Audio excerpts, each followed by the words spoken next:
Good morning, students. Today in this video we will discuss about prokaryotic cell. Prokaryotic cell क्या होती है?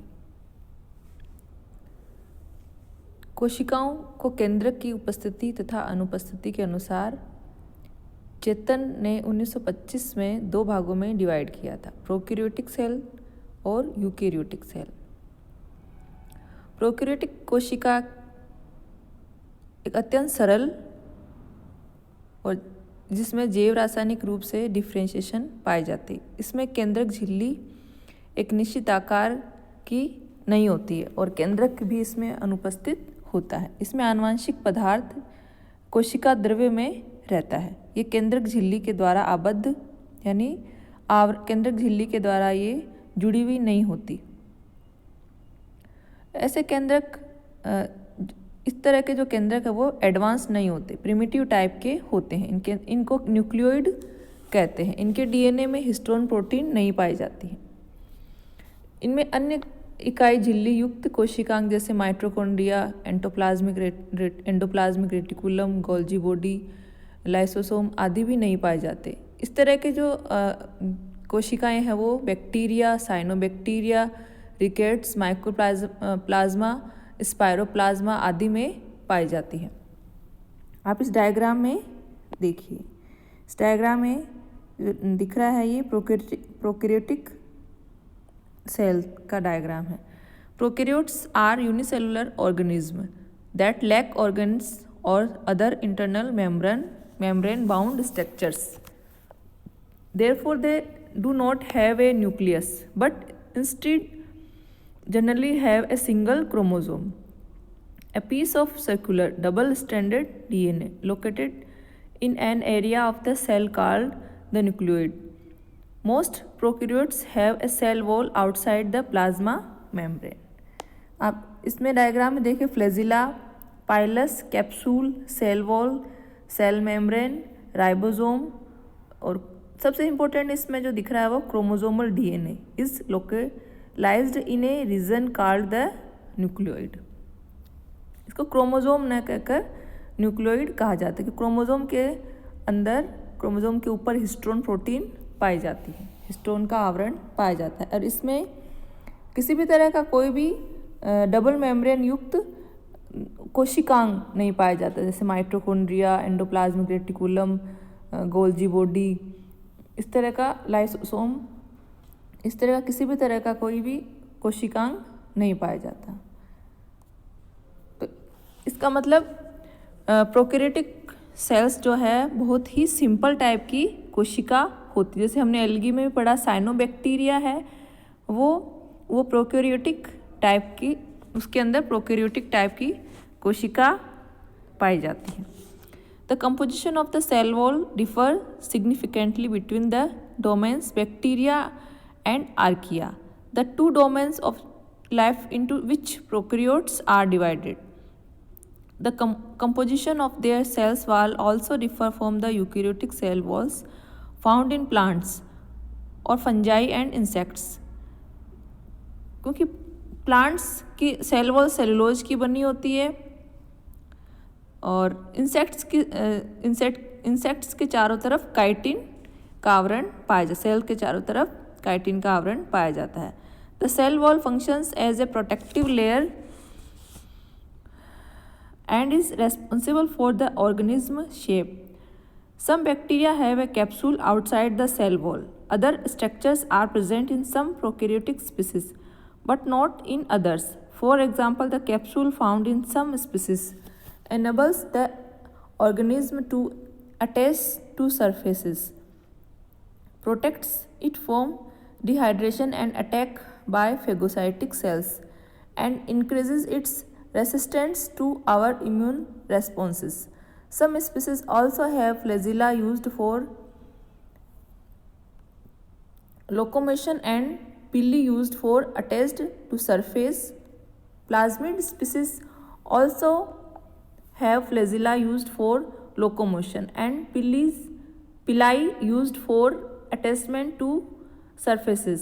Plasmids, which consist of extra chromosomal DNA, are also present in many species of bacteria and archaea. ये जो आपको diagram दिख रहा है ये बैक्टीरिया का डायग्राम, जिसमें पाई दिख रहा है और राइबोसोम और क्रोमोसोमल स्ट्रक्चर, फ्लैजिला, ये सब, ये फ्लैजिलम यदि एक है तो उसको फ्लैजिलम कहते हैं और एक से ज़्यादा तो उसको फ्लैजिला कहा जाता है।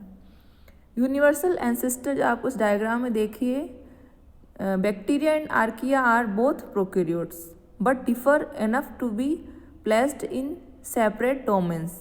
N ancestor of modern archaea is believed to have given rise to eukarya, the third domain of the archaeal and bacterial phyla are shown। इसमें इवोल्यूशनरी रिलेशनशिप दिखाया गया है। यूनिवर्सल एंसेस्टर में देखिए डोमेन यूकेरिया और डोमेन बैक्टीरिया।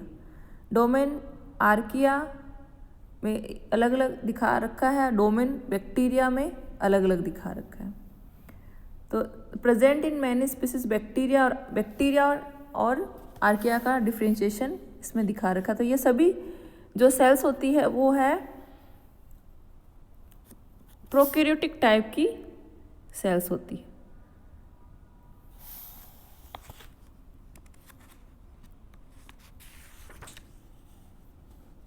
प्रोकैरियोटिक कोशिका के अंदर plasma membrane is a thin lipid bilayer 6 to 8 nanometers that completely surrounds the cell and separates the inside from the outside।